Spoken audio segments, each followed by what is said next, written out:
You are listening to the Gritty Podcast, where we talk about all things gritty.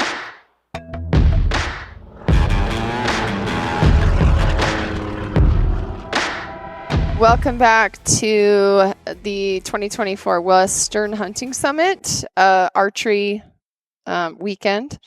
And we right now are doing a live podcast with our group of attendees here in Montana. And we have quite a panel again this year. I'll start at the end. We have Dr. Corey.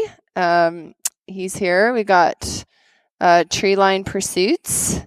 Mark down there. We got Brian Barney, Gritty, Joel Turner, Stealthy, me, Hillary, and John Davis. He's a new... Did I say your name right? Yeah. Okay, God. He is our archery representative, and he's new on the panel this year. We're all in different parts of our journey, and when we see the big banner up here with Ryan on it and you guys we visualize you guys at the top of the mountain, and we're all trying to get there too. Maybe if we could go through the panel and you could all maybe give your worst, or the one that got away that we all have. We all have our first deer. We all have our first elk. We all have one that eluded us that we never got, because we're all human and we're all out here just trying to be better every day. Doc, you want to start? Just this, where you ate it and made the worst mistake of your life during hunting. Tell that story. He's so OCD. He's never made a mistake. No, I wouldn't say he's that. missed opportunities because he was standing there trying to figure it out. Well, yeah, I'm trying to figure out which one's got the best learning opportunity in it. So I started my life as a whitetail hunter, so most of my stories come from there, and I am still not at the top of any mountain when it comes to elk. So I'll just admit that right off the bat. So I would say, for any of you who have hunted whitetails, you know they're ADHD, right? And everything changes in a heartbeat. And, of course, tree stands, saddle hunt. So I've shifted to saddles, right? And that's kind of neat. But, how do things change, right, so fast? And you can be sitting there minding your own business and nothing's going on, right? And then all of a sudden, you've got a shot, and that shot turns too close. So I've had 2 instances in the recent past where I've actually ended up with incredible whitetail deer. And yes, there are incredible whitetail deer, Ryan. Incredible. Yes. I know you don't like whitetail deer, but they're right underneath me, Corey. right? I'm not buying it. And you're sitting there and you're like, how do I take this shot? And you're hoping against hope that you get that quick turn, that broadside shot. And you don't take it. And you watch these incredible deer walk straight underneath you. You look down on them, which makes them look bigger yet. And then they walk away, right? And you get that duration of time when you're just in their world, you're with them, but you never get to touch them. And I think for me, even though in these 2 situations I'm thinking about, I never actually was able to touch those antlers. Those are the ones I really remember the most, and that stick with me. And that moment of being, within 5 yards above them, just looking at them was incredible. So I go, is that a mistake? Yeah, it probably was, because it happened 2 times in a few minutes, because I was kicking myself for not taking a frontal shot on a deer when I could have, that was coming toward me, because I'd never done it before. So in that respect, I wish I would have been maybe more bold, but then I wouldn't change the feeling of seeing the next one that followed that one, because I didn't screw anything up, because I was too nervous to screw it up, right? So I just watched it happen, was part of it, and then got to see one that was even cooler come through half hour later. And I don't know, for me, it's that. I think I remember those more than I remember some of the ones I've actually put on the wall or in the freezer. So, yeah, that's it for me. I don't know. How do you is anything a screw up? I think there's a screw up if you're like, oh, Mark has a lot. And Just Brian, wait. Here we go. I think Brian already knows my story. So, Hey, if you like our show and you want to support us, you can do that by shopping at Stealthy Hunter, great partner of ours. They sell rifle covers, which we use on every single hunt. They sell glassing pads. They sell supplements. They got CBD gummies, other products over there. Check it out. Make sure you use the code GRITTY. And now, back to the show. my screw up is actually on film. That's the So best ones. my very first hunt with Ryan and Brian, of course, they go in there, and first thing they do is they give me the list of all the bears that I can't shoot. Lamper starts running down the list. You can't shoot red light, and you can't shoot chocolate thunder. You can't shoot big sexy. You can't whatever the list. So, and you're the last shooter. So not only do I have a list of what I can't shoot, I'm the last kid on the block. So Brian kills it. Ryan kills his red lightning, of course, from the year before. Same bear, year before, kills it. They come down. Me and Brian go up. Brian kills a super nice bear. Next morning, we wake up. There's a bear. It's my turn. And it's not on the list. So Brian and I roll the mountain around again, same route we took the day before. We get on it, make it quick. Brian's like, all right, we're going to get set. This is my first film hunt. First time I've ever been on film. Brian's like, okay, get your lav mic on. I'm like, what? He says, okay, tell us what we're doing. Give us the setup. I'm like, setup? The bear's right there. We got to shoot him. No, just tell us what you're doing. How'd you get here? He's in my ear. And I'm like, okay, I'm ready. No, he's not in frame yet. Wait, give me just a second. So the bear starts kind of freaking out a little. He's starting to smell, I think, the kill from Ryan's bear. We don't know for sure, or where we tracked it, whatever it was. Bear gets all nervous. And Brian's like, okay, wait for this, wait for that. Let me get this side angle shot. Now it's becoming my fault. And all of a sudden, and I get on the gun, and it's 300. I have the video, folks. Mark was camping on this thing forever. It was 300 yards. It was not that far. And I just missed it. And then I missed it again. And he just walked out of our life. So then it's like, well, it's getting hot. Rivers are coming up. It's time to go. So didn't give him a bear. So that one cut deep. That one was painful. I mean, I pretty much spoon-fed you this opportunity, and you blew it. Ruined my video, the whole thing. Yeah, that's true. Yeah. I could take it. Failure is definitely part of bow hunting.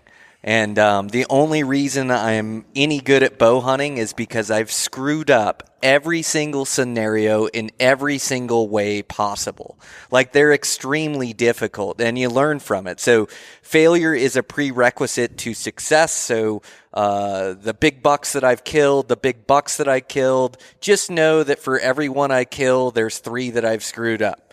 So it's like part of the learning process. And so it's tough to put my finger on just one because there are so many and so many stupid mistakes or missed shots or missed ranges. I think I told a pretty good one about that giant 3-point that I had missed, that I had got a miss range on his horns. But I'd say the one that cuts the deepest was back a Colorado hunt I had. It was high country, above 13,000. I was solo, above 12,000 anyways. It does go above 13,000. And I was camped out, and gosh, I spotted this buck that was just incredible. And he was a typical, and at the time, the world record typical was 207. And I don't know if he would have beat it, but he was definitely around it and touching that number. And he was a giant buck. And so I watch this buck, and he goes down and he beds into these sparse trees. I've got the whole mountain, the whole unit to myself, it feels like. And I'm trying to figure out if I can make it down these cliffs. And all of a sudden I see a doe and a fawn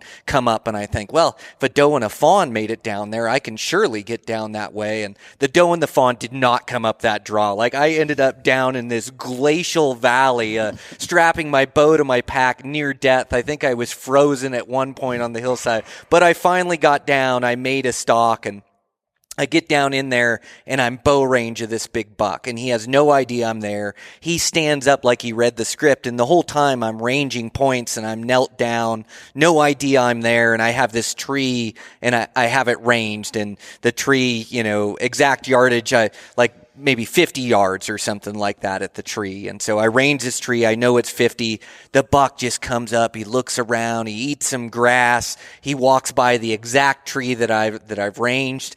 And same thing. It's like he's walked by the tree. Okay, 50 yards. And I put my pin on him, and I have my inner Joel voice to just pull, and I execute. And that arrow's just lofting in and dropping in perfectly on my dream buck, and then just drops right below his belly and misses him clean down below. And the buck had been 3 or 4 yards behind the tree, and this is a mistake that I hadn't made yet that I had to learn from. I missed the buck, he bounds off, and I am just absolutely heartbroken. And same thing here. I could have ate a sandwich, grabbed a drink, range found him again, and then shoot him. He had no idea I was there, and I just rushed it just because I was so excited. So that's one of the ones that stick out to me. I did, however, grind to the end of the hunt. I ended up sticking a buck off a cliff. So one of those things about mental fortitude and picking yourself back up, because I was at like the lowest low, but kept grinding, was able to kill a buck. He wasn't the world record, but that one sticks out to me for sure. That's humiliating. It was. Yeah, thanks. Yeah, it was. No, yeah. I said this earlier to some people yesterday. I said, your willingness to be embarrassed or humiliated is one of the putting yourself out there to be embarrassed, taking risks. It's one of those things that will help you grow and become better and better. And, I've had that happen to me on film quite a few times, because part of filming what you do and trying to stand behind it is, people are going to see, for better or worse, when you win or when you lose, and it's all there for the world to see. When I decided to film Jeremiah's sheep hunt, I was like, this may not go well, it might go well. Are you willing to, come what may, just let that story be told? And he's like, yeah. And then in the end, he didn't make the shot he wanted, but he got a sheep. He's like, but I'm willing to tell that story. It's kind of embarrassing. It's hard, when you don't do it just right. And I think one of my experiences that hurts the most, I had been on the solo elk hunt. I was trying, and I've said this before on another podcast, same thing like what Brian did. I had dialed for this bull, decided not to shoot it. I dialed to 70. I was like, no, what would Ryan Lampers do? He would get closer. So I decided not to shoot this bull. Spent hours getting closer. I got to like 38 yards. I'm like, he's dead. Drew my bow back. It's still at 70. I don't know that. Boom, the arrow goes over his back. And I still didn't, I just thought I must have just choked. I must have just done something wrong. I don't, stay in the game, Brian. Stay with it. The bull runs off. I spent a couple more hours sneaking up on him with all these cows through the woods. I get right back into that 40-yard range. This time I am calm. Not going to screw up twice. Pull back. It's still dialed out to 70, and I don't know it. And I shoot over this bull a second time, like way over. Now I'm depressed. They finally run off this time. There's no getting them. I go back, climb in my teepee by myself. It's late. I'm depressed. I'm really like, I thought I was past making bad shots, at least to that scale. I mean, I missed. It's a 4x8 sheet of plywood. I didn't hit it anywhere, So I'm laying there in bed, and I fall asleep, and then I wake up in the middle of the night, like it clicks. Like, did you dial the sight? And so I scramble out. I told the headlamp on in the dark. I'll never forget. And I look at my sight, and it's at 70 yards. So I was simultaneously relieved and also disgusted with myself. And I remember just being like so depressed because it took me like days and like over, I don't know, I was like 10 days or something for that moment, that perfect moment. I got that moment twice. And it's because of a stupid little mistake like that, I didn't have a bull. And there's only a few more days left in the season. It started pouring rain. It was the elk weren't talking, and I was having a hard time. And 3 or 4 days go by, and I don't even find an elk. I text Ryan. There's only like 1 day left. I text Ryan with my inReach, and I'm like, this kind of sucks. There's only like a day and a half left. I'm kind of like hinting I might go home, And Ryan texts me back, and he's like, well, the only thing, you're staying, right? Because the only thing for you at home is being a loser, basically. That's it. Like, so you might as well stay there. And I was like, yeah, I never said I was going to leave, like kind of had this whole. So I stay, and sure enough, this moment happens. The same bull makes a little peep in the woods, and I started ghosting through the trees and saw him with his cows, and kind of a repeat of the day before, same trail. I kind of redid the same stock. They kind of bedded in the same spot. I got to the right spot. And eventually he went off and wallowed for a while while they bedded, and I sat there for hours waiting for them to come back. They all got up, cows walk off, ranged them. They were like 35 yards. Bull comes out. This time I'm checking the sight. Did I dial? Yeah, it's all good. Full draw. Give him a little call right there. He stops at 35, and I smoked him.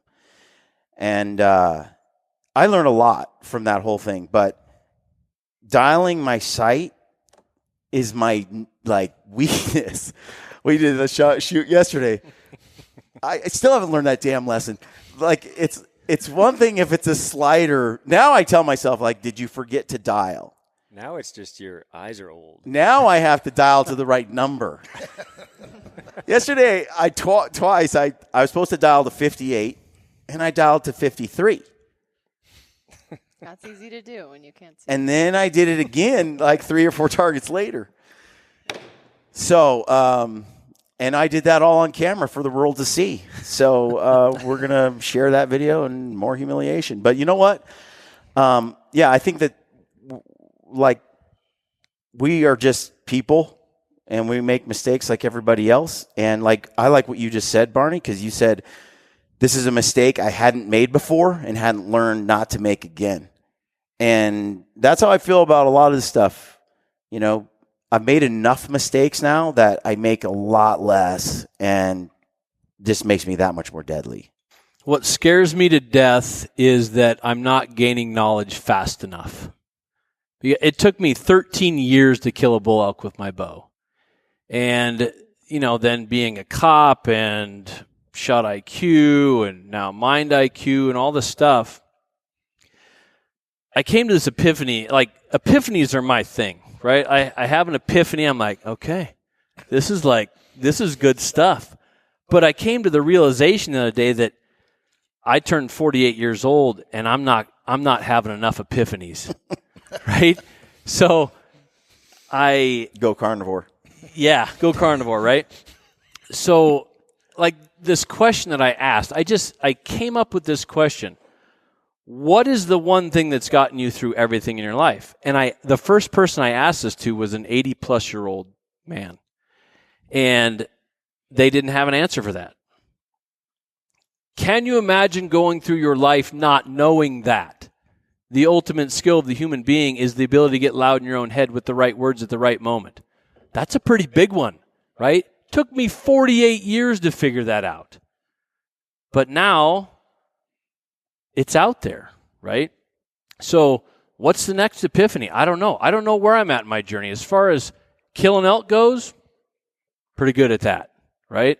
But that's not everything in life for me. It is, you know, watching my boy grow up and do the amazing things that he does. But we have to start thinking one level deeper, because I now consider myself the master of the unknown obvious. It's all of the answers to what we're looking for is right there in front of us, but we got to peel away one layer. So that's what I'm saying is, you know, with these guys putting this awesome information out, we can peel that layer back easier, right? Because, you know, Brian's showing us that you got to dial your sight. Well, you folks are going to have that problem at some point, but now you've got a reference, a video reference, an audio reference, a podcast, whatever. We can gain knowledge so much faster now. But you got to be able to take that knowledge and go one level deeper. What's the real problem? So I've got lots of failure stories, but like I said, 13 years to kill a bull elk with my bow, just simply because I could not put it together, because I didn't get loud enough. Man, can you imagine knowing that when we were super young? So you young people, take what we're saying to heart, because it will guide your life. Cool? Go ahead, buddy. Lampers has none, so let's skip him. Oh, I have some on video. I have some. But I'm saying if you ask him, there's none. Nah, like Barney, you know, we all have a million screw-ups. And, you know, I've been hunting since I was 10, so I got 4 decades of screw-ups. But, you know, one of the things that I feel like one of my best assets, and maybe why I've filled some tags, is my game of patience, which frustrates the heck out of my hunting partners, especially guys that film like Brian and Brad and these guys. I'm extremely methodical and very slow on the shot. I like things to be perfect. And I think what that's a result of is I can remember, and this should be a mule deer story, but it's actually an elk story. After I was trained up by my mentor, who I spoke of, Dallas Blood, I was in middle of Idaho in the mountains solo hunting, and I had killed a few bulls at this point. Thought I kind of knew what I was doing. And I had this absolute monster, growly, snarly old sucker. One of them big, heavy horn things, sounds like a dinosaur, down in this just snarl hole. And so I raced down there after it and got down there quick. And I just happened to place myself like right in between the herd. Somehow, this old game trail ridge goes right down this valley. I got the cows, all of a sudden they're mewing on my right. And I'm like, oh man, I almost got too close here. Well, the big growly sucker was just to my left. And so I didn't have to do anything. Well, he starts crashing up through here and he's calling. And I stop him. I stop him. This is like a 20-yard chip shot. But what I thought I was seeing was the crease behind the shoulder. What I was seeing was the shoulder.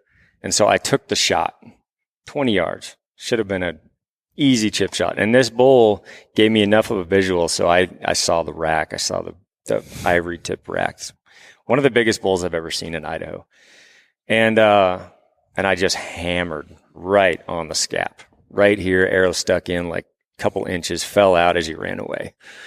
All I had to do was wait a little bit longer. I was in the perfect scenario, and I kicked myself so hard for a while just because I wasn't patient enough. I let that thing rip way too early. So now, whether it's good or bad, I still blow opportunities because I'm too patient. But I feel like it's helped me more than hurt me. I really try to make sure I don't take a shot before it's ready to be taken. And I think that's killed me more animals. Like it. I'll pass. I haven't had any. No mistakes. I've made no mistakes in my life. I mean, other than the forgetting married a hunter. How'd the 3D shoot go?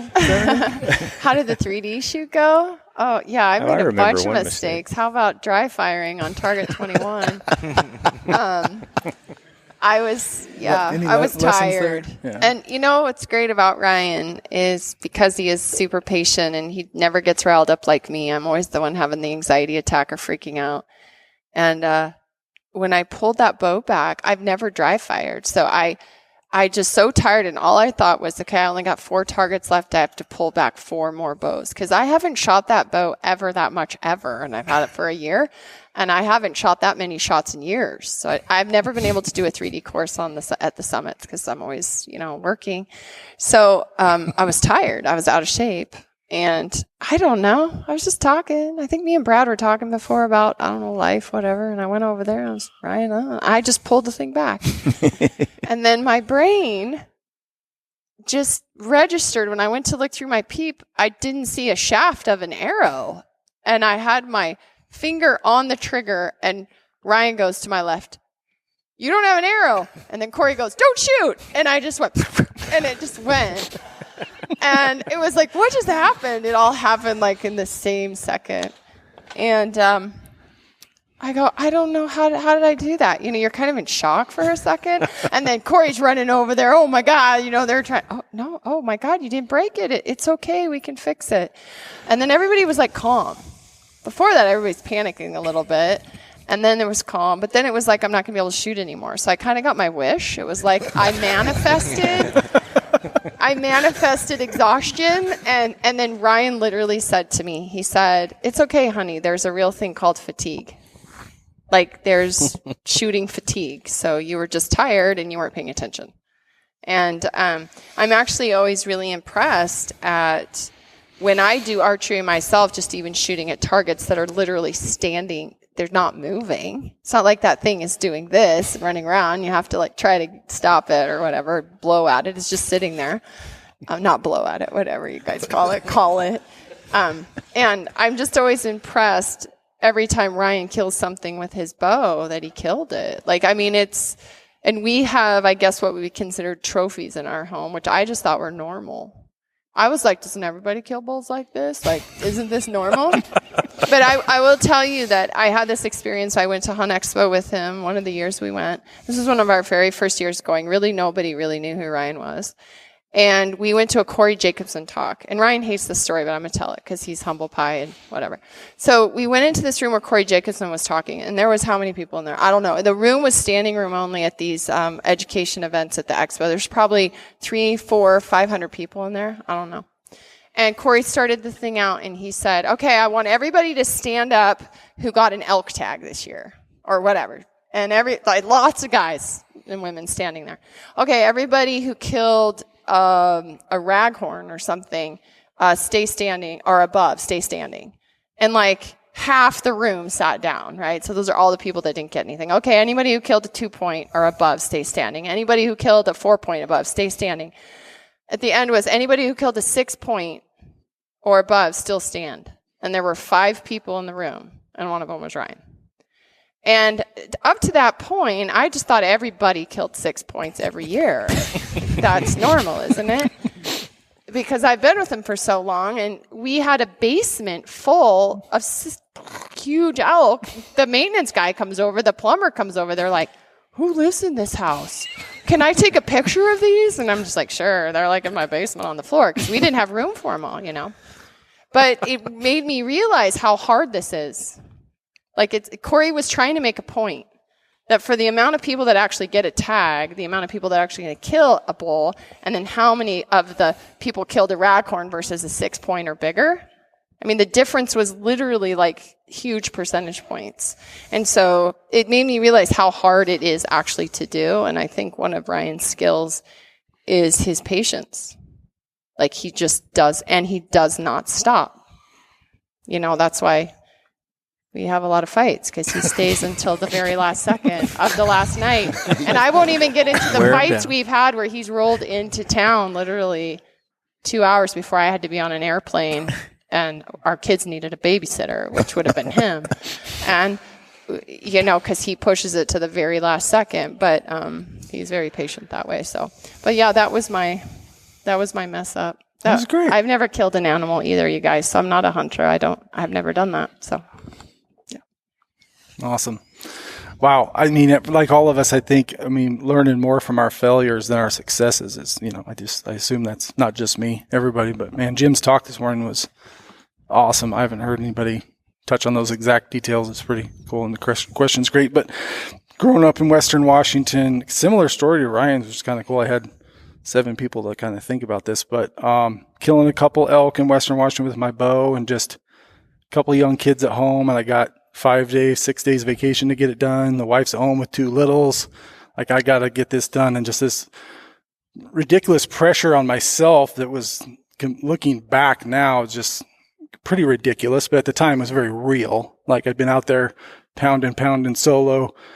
And I get this bull finally working and coming in, and like everything's perfect. And he comes by and it's just kind of a rut fest. And I just drew back and shot him just perfectly in the shoulder. It was awesome. The arrow went in 2 inches and he ran off and the arrow fell out. And here comes this like crazy lightning thunderstorm. And if anybody's been in a thunderstorm in Western Washington, the Cascades, I just remember like walking up to my arrow and going to my knees, and this storm just hits, and I got my rain gear on, and I'm telling this story now, not realizing like how impactful that would be on my career. And Joel could probably tell me like what's going on in my brain, but I remember just the water just running off my hood, and I'm just looking at this arrow. It's got a little hair on it. And I'm thinking, like, I have to be better. Like, what? I just screwed this up, right? Got to be better. And I'm like, and I wasn't practicing enough. I wasn't like studying enough. I was all those things. And like at the time, it was not just, I have such a massive respect for these animals. Like he probably didn't even, you know, I don't know the science of it, but he probably didn't miss a beat. You know, there was no blood. But the fact that I just like had my opportunity and in Western Washington, you don't get a ton of those.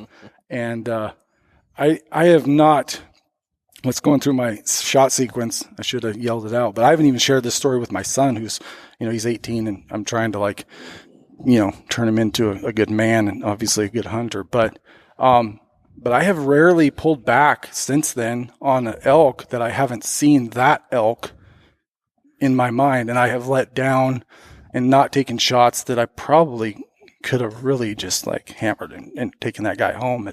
And that moment in that elk, I mean, I can see it like a Jim's pictures. Like it's just like bam. And then that moment, and that was like sneaking up on 20 years ago, that bull is in my brain like I don't even think about it. It's not something but when I pull back, I'm like, okay, that situation's not going to happen again. I'm going to be better, so I'm going to let down, or I'm going to make a great shot, Yeah. But anyway, that's kind of my failure, but I mean, arguably a huge success because it has changed, the way I do things. So. Yep. Hey, if you like our show and you want to support us, you can head over to Canvas Cutter. They sell these awesome bed rolls that we've been using for years. You can just throw these suckers out on the ground, camp in them. You see I got my sleeping bag inside. Can't recommend them enough. They also have duffel bags, some of the best you've seen, canvas duffel bags. They've got beanbag chairs as well. They call them the dirt bag. They got wall tents. Head on over there, use the code GRITTY. Check it out. Cannot recommend the bedrolls enough. Let's get back to the show. So my question's tips on like hunting elk, kind of like in this country, like open sage grass, then it turns to timber up high, or like strips of timber. Like, do you guys, like all of you have like calling strategies or like spot and stalk? Like, what would you do in this situation? You spot a herd and they start moving towards the timber. Good question. Yeah, Barney should probably answer this and what he would do as well. But, for me, I've talked about this a lot, but I always try to have ample time, enough time to frustrate the wife back home. 10 days minimum on these hunts. So I always set myself up so that I don't have to push anything. It's mind-numbingly slow how I hunt some of those open season bulls. So I would choose not to go try to press that matter. I mean, if it's a great herd bull and they're going into the timber, I know my chances are going to be slim to none on trying to put a stalk in on that dark timber. So I'd probably, my go-to would be to sit back, know that they're probably going to come out of there in the evening and push towards that feed zone. I hunted an area this past season where, and I've told this story many times, but the herd was literally traveling 5 miles from the bed zone to back to the feed zone.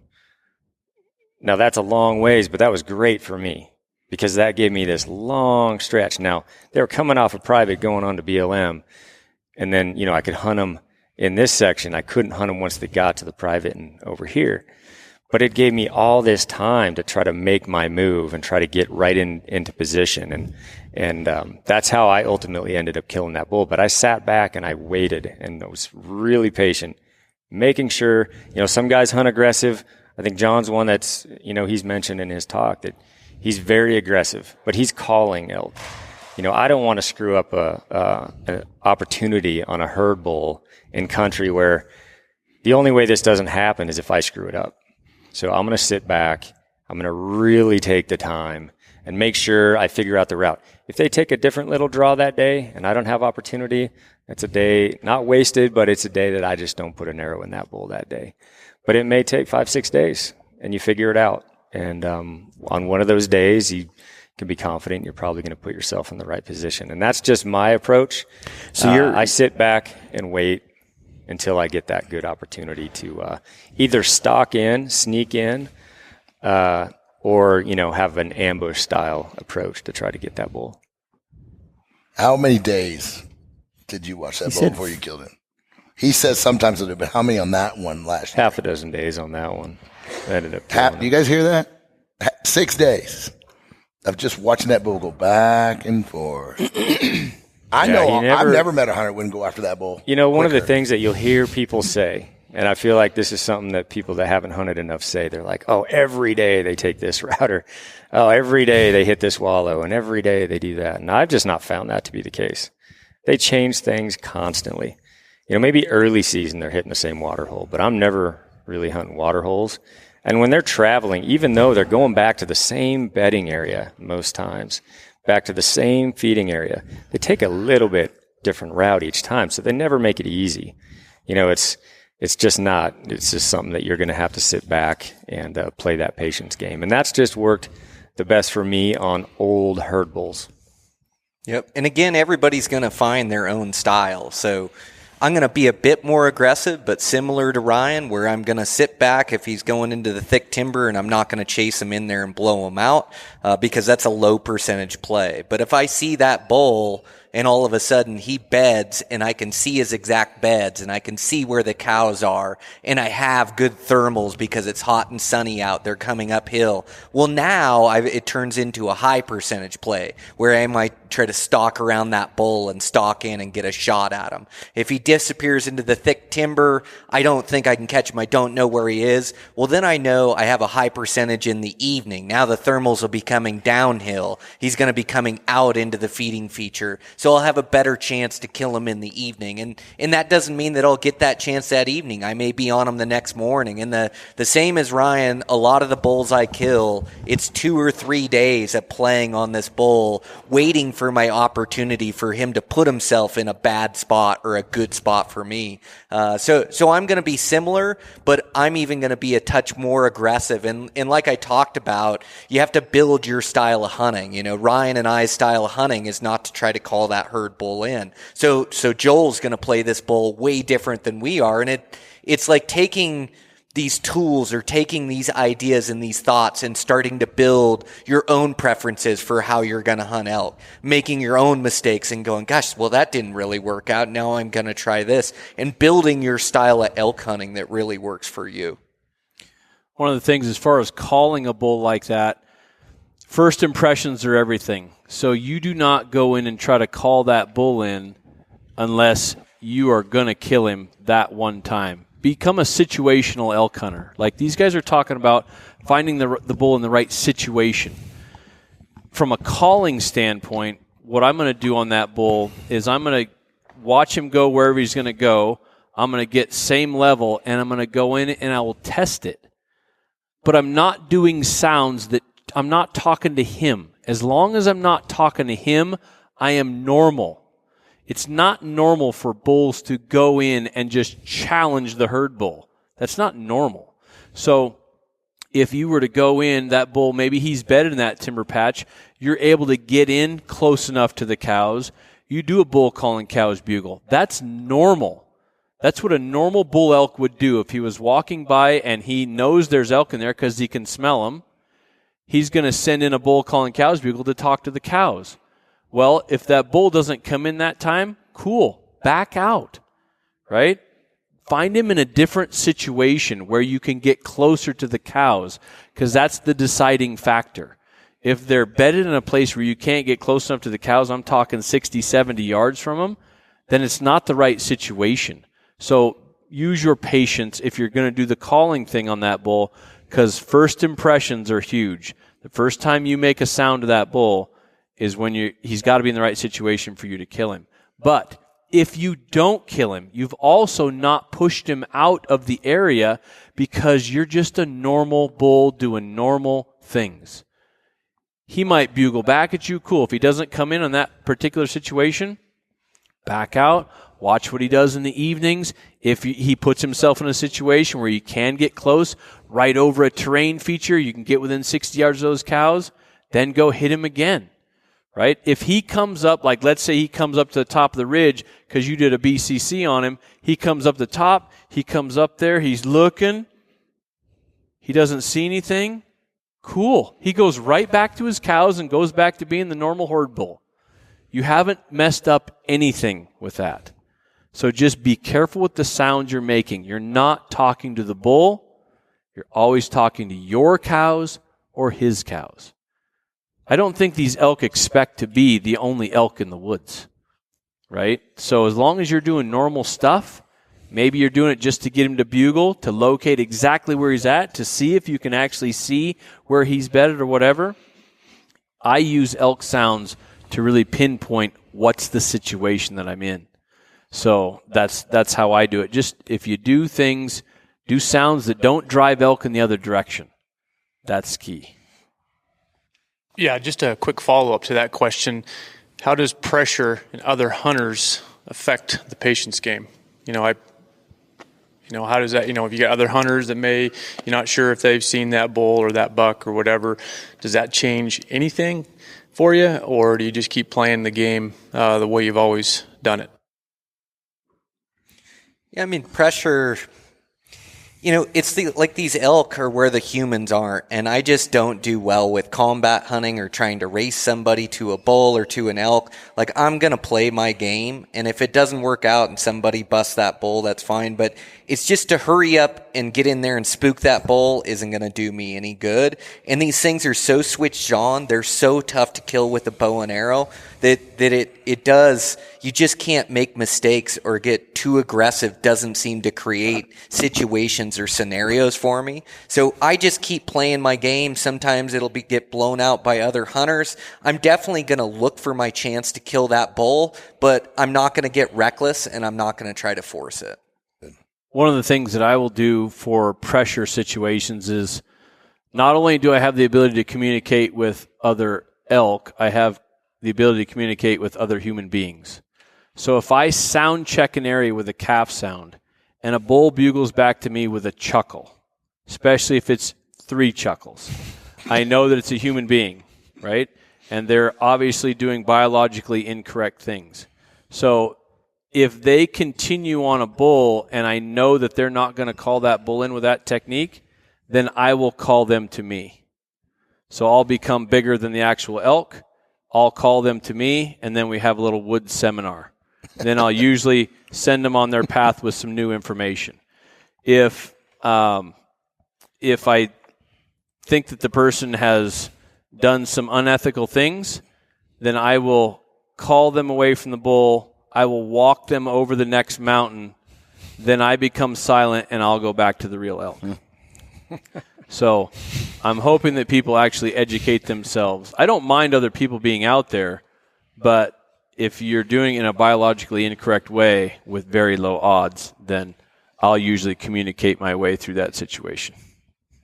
I think there's one of my pet peeves is a guy has a buck bedded, can't quite see it. He knows that buck he just last saw him go into this cluster of trees. It looks like he didn't slip out. He's still there. But you're with a guy and he's like, I'm just going to hurry over there and try to kill him because I think he's probably not there anyway.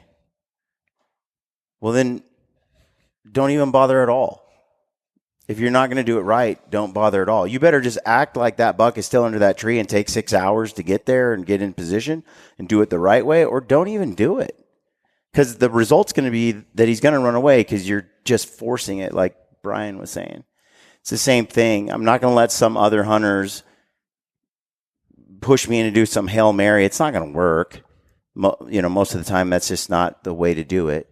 So in those combat zones, like Arizona, over-the-counter archery, I just watch people blow the buck I was after away and then relocate them over there, and I track them through the weekend. I wouldn't even hardly go on a stalk because someone else would blow them.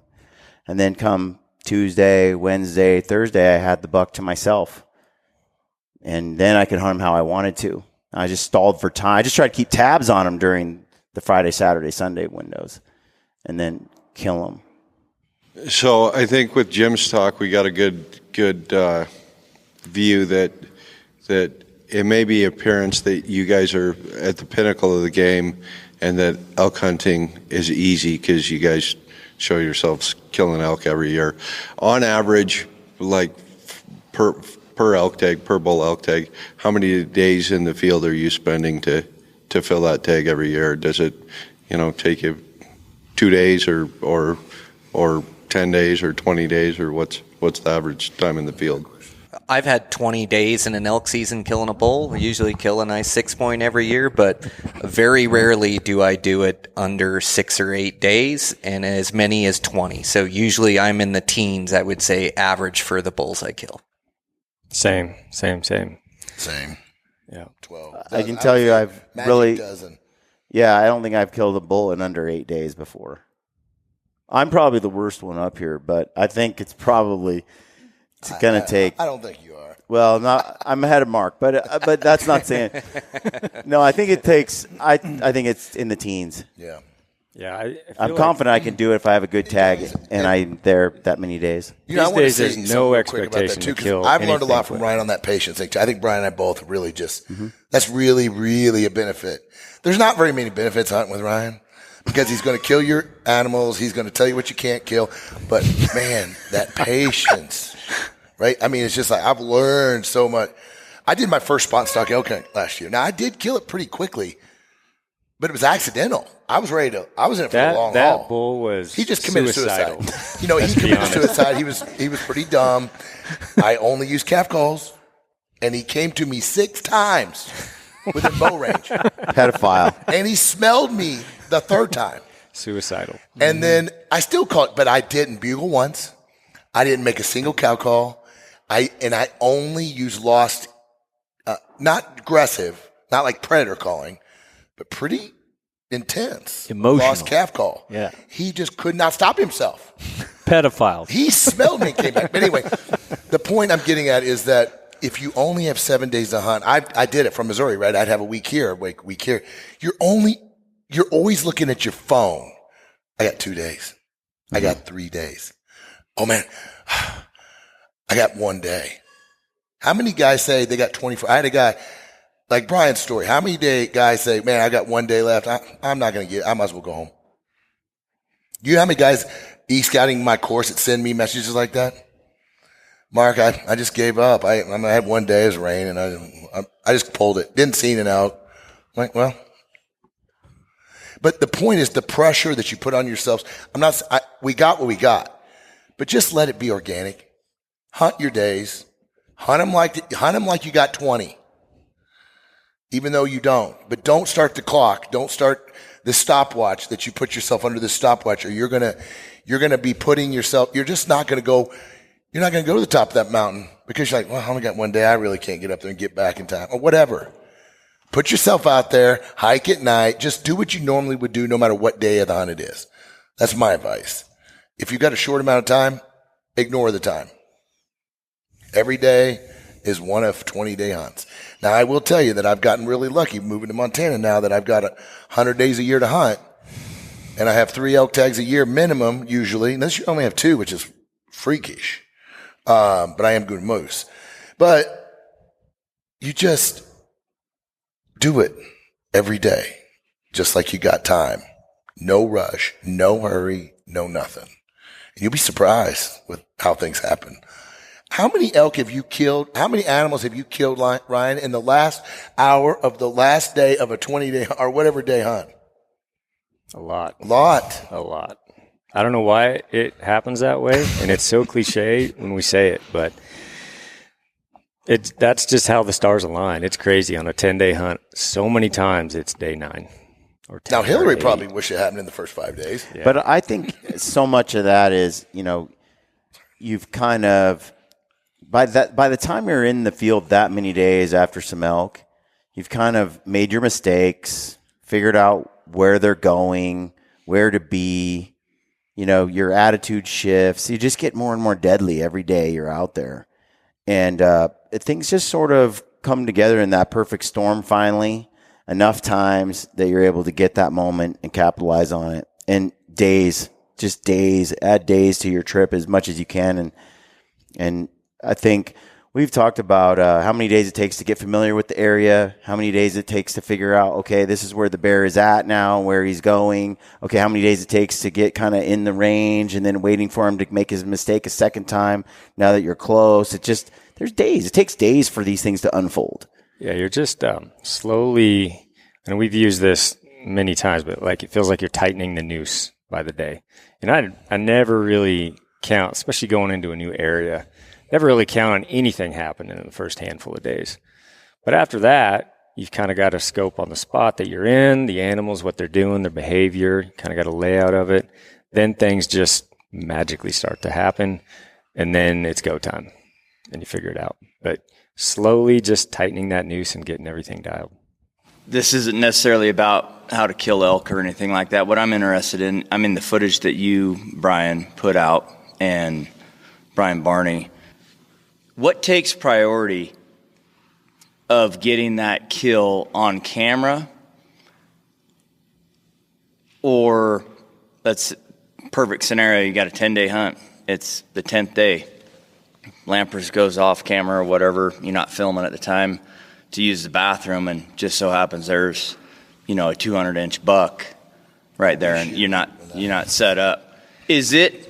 I know it's a complete. Oh, we didn't get it on film or anything like that. But is there big discussions talked about before you guys go into the field every time, or is it like, yeah? How does that work? How is that working? Because you only get to see the ones that you do capture. Are there times where hey, the hammer gets dropped when it's not caught on film? And the way that I look at this is we're hunters first. We're just telling our story. We're doing the best we can to capture it, but we're hunters first. I'm my own production company, my own decision maker. I'm not reporting to someone else, so I can kind of dictate whether I spent $10,000 on a hunt and whether I filmed the animal or not. Now, if someone else was paying me to do it, it'd be a little bit maybe different. But for me, I don't have any pressure on myself or Ryan or Brad to get it on film. We want to. That's the goal. I hope so. I'm going to do my best to do that. But I try as a cameraman not to interfere with the actual hunt. I try to just capture what I can capture. Try not to interfere. So Brad and I have had this discussion because, you know, Brad comes on board and he's like, I'm trying to do my job and get it on film. And my thing is, I just want it killed. If we can get it on film, great. But that priority is something that we didn't really communicate. And so I look at it this way. Ryan's got the deer. It's right there. It's coming out. It may or may not be seen again. It's gigantic. It's the last day. Sun's going down. It's now or never. You know, if the animal gives me the chance to get the camera on it, Ryan will hold off on the trigger. He's sitting there. He's ready. He's good. This is just unspoken between us for years. Because I know Ryan's shooting it.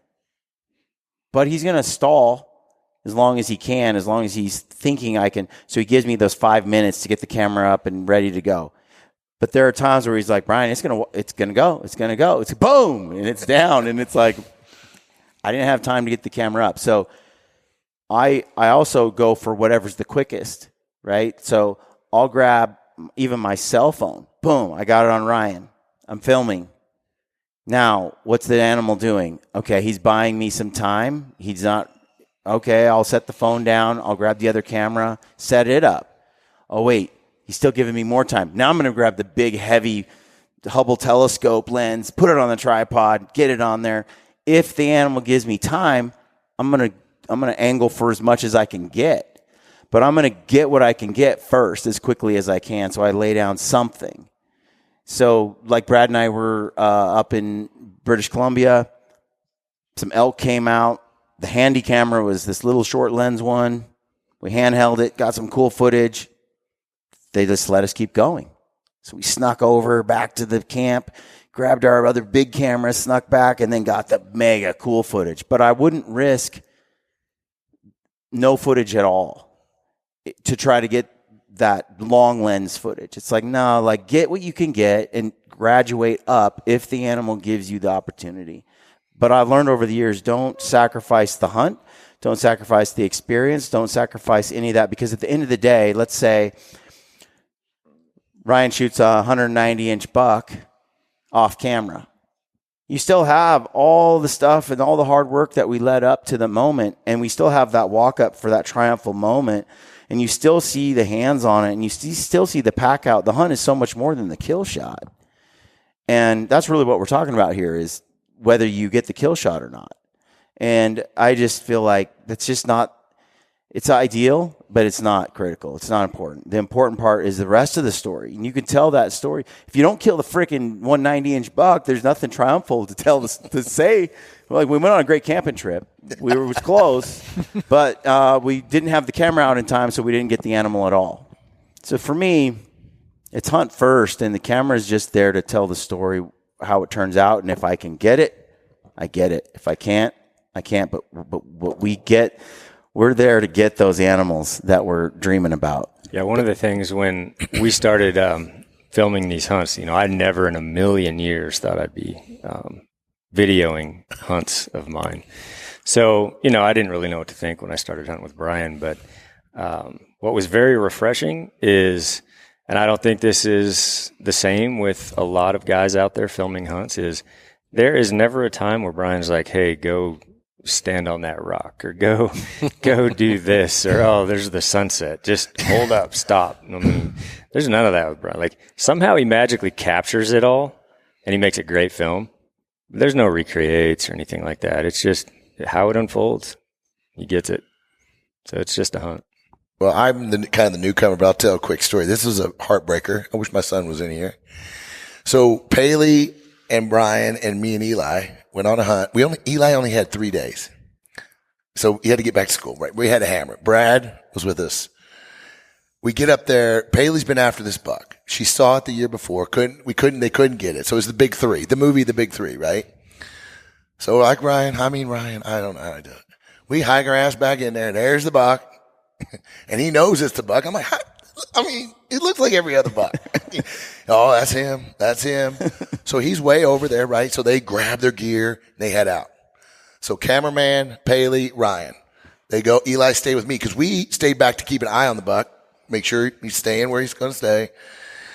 So they make this long, too patient of a freaking track, 18 miles around. And so it takes him a long time. And I'm like, what in the heck? And then we see him, coming up. Well, then the buck gets up. He ain't spooked. He just walks off. Well, he's walking straight freaking to us. So Eli's like, I see Eli start to perk up.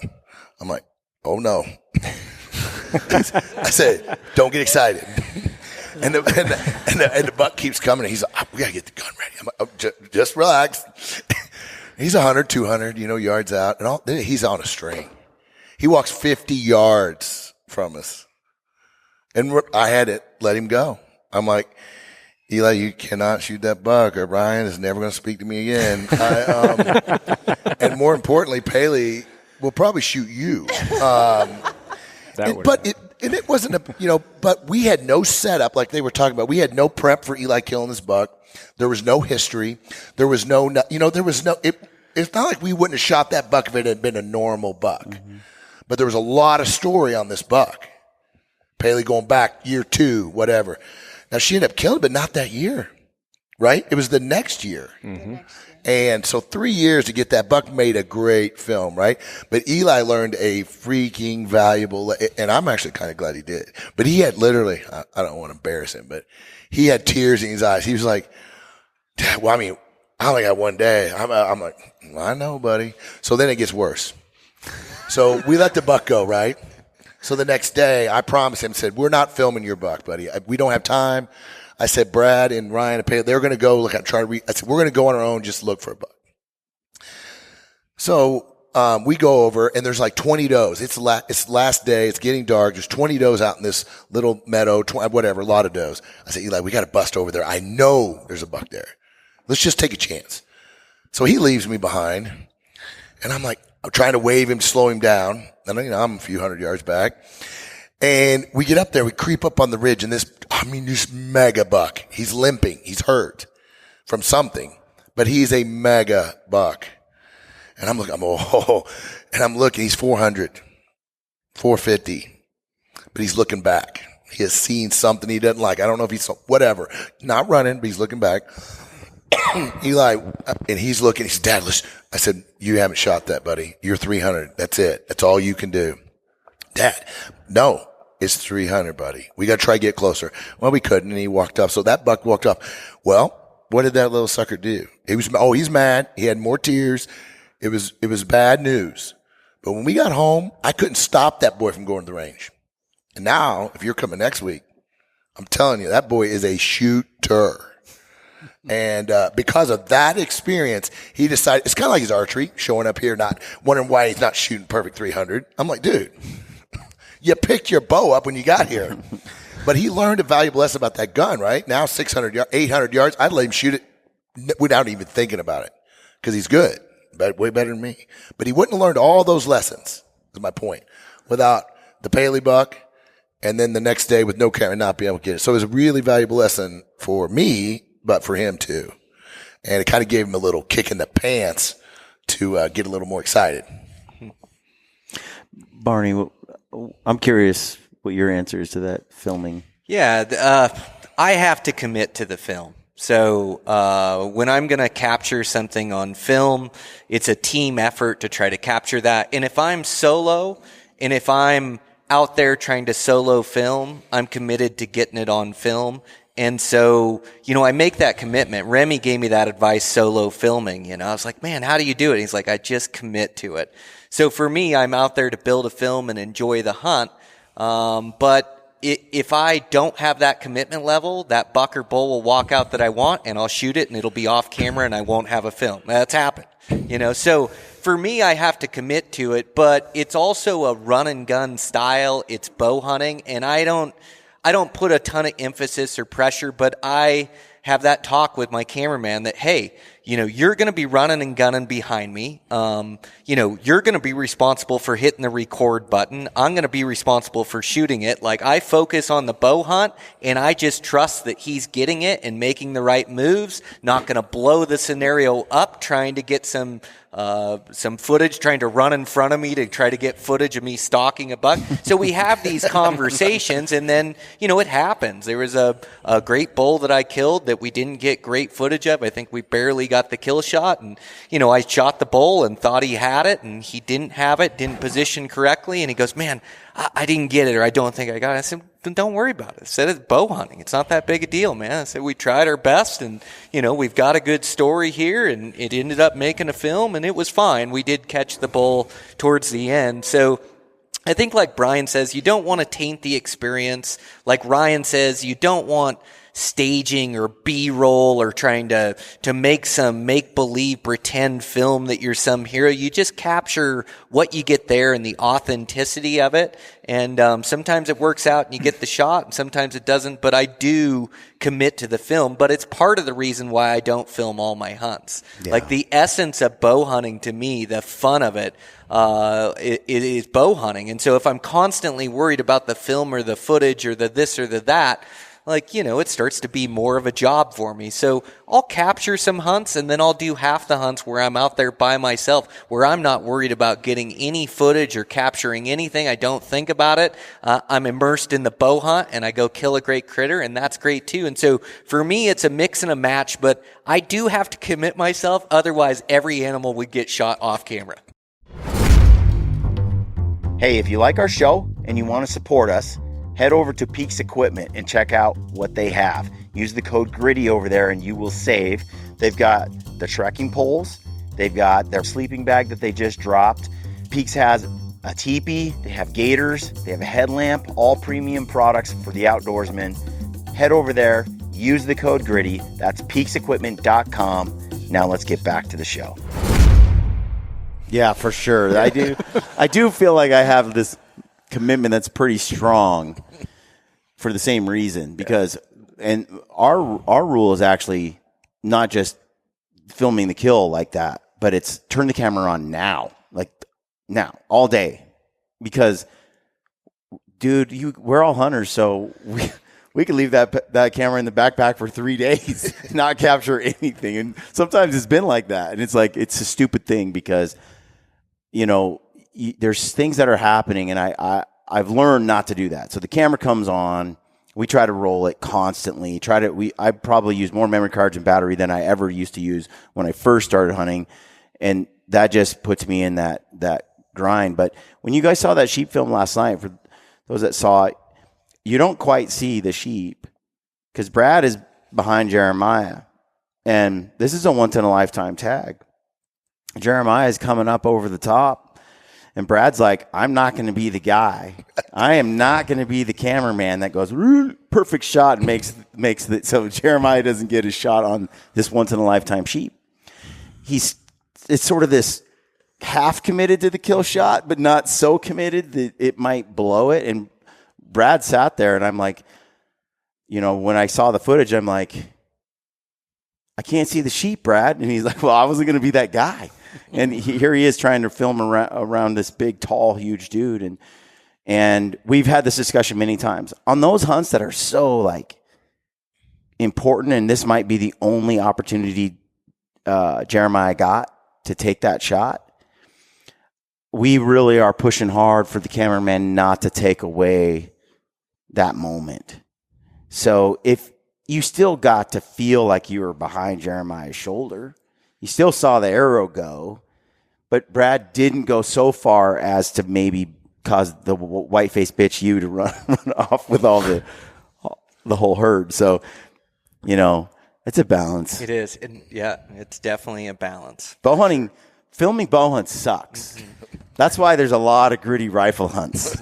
Well, in your films, Brian, too, if we look at the comments in the films, guys, half of the comments are about the story, the funny, the whatever, the falling down, I get a lot of earring comments, whatever. And that's that camera coming out, capturing the moments, like the kill. They very rarely talk. Now they'll say something about it, but it's a lot of the funny, a lot of the humor, a lot of the human emotion. That's what I love about what he does. He can capture all, but if the camera, like he said, if he didn't turn it on, it didn't happen. Now he talks like this here, but you know what he tells me? Let me say, if it doesn't happen on camera, it didn't happen. Well, I still believe that. I'll make do without a kill shot, but I hate doing it. And when you don't want to turn the camera on, that's the best time to turn the camera Yes. on. Raw emotion. My best films are when I've made a mistake, I've made a miss, I've made, being really honest. And so when you don't want to pull it out, that's the best time to have the camera out and capture it. Well, you feel like you're filming someone's humiliation, though, and a slow train wreck. And you kind of are. But that's what people want to see.